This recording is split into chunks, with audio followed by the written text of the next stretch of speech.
Соц тармактарда еттин баасы 1000 сомго чыккандыгы айтылууда. Ошондон улам биз дагы Баткендеги бааларга көз чаптырып, базар араладык.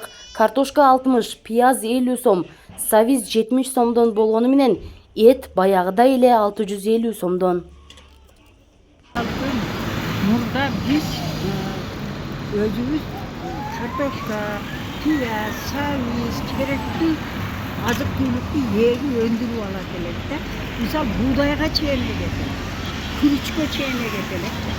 Азыр бүгүнкү күнү эч ким экпей койду. Себеп жер эгишке мойну жар бербейт.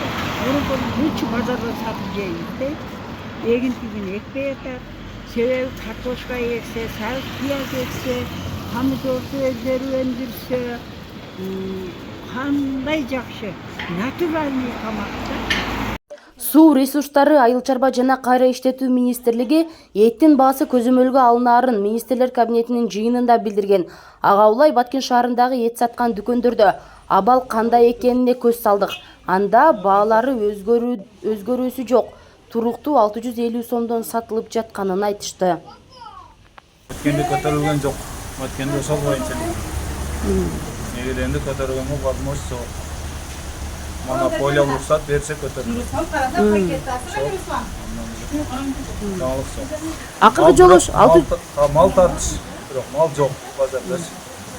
Башка мемлекетке, райондорго кирип кетет. Элден касаптардан көп кымбат алат, алып сатарлар. Башка жака ташыган мал ташуучулар кымбат алып сатат.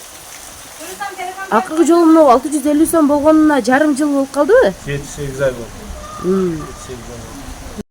Бышыкчылык өкүм сүргөн мындай маалда пияз, савиз, картошкада өткөн жылга салыштырмалуу кымбат.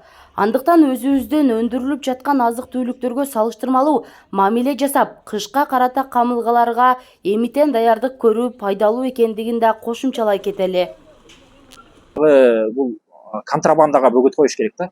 Мисалы үчүн кошуна өлкөлөрдө эмне жетишсиз болсо, ошол жака кирип кетип атса, ошондо таасир берет да баанын өсүшүнө. Азыркы күндө мисалы үчүн Баткенде жалпы эле Кыргызстанда эттин баасы көтөрүлүп атат дейт. Ошол эле учурда Өзбекстанга же Тажикстанга контрабанда жолу менен малдардын сатылып атканы мыйзамсыз. Ошолор таасир этет да. Кыргызстанда эттин баасы быйыл кымбаттап кетти. Май айында Улуттук статистика комитети январдан бери уйдун этинин баасы 6%, кой этиники 10,9%, жана жылкыныкы 7,1%га жогоруланганын билдирген. Базарларда, соода жайларда мындан да кымбат сатылып жатканы айтылган.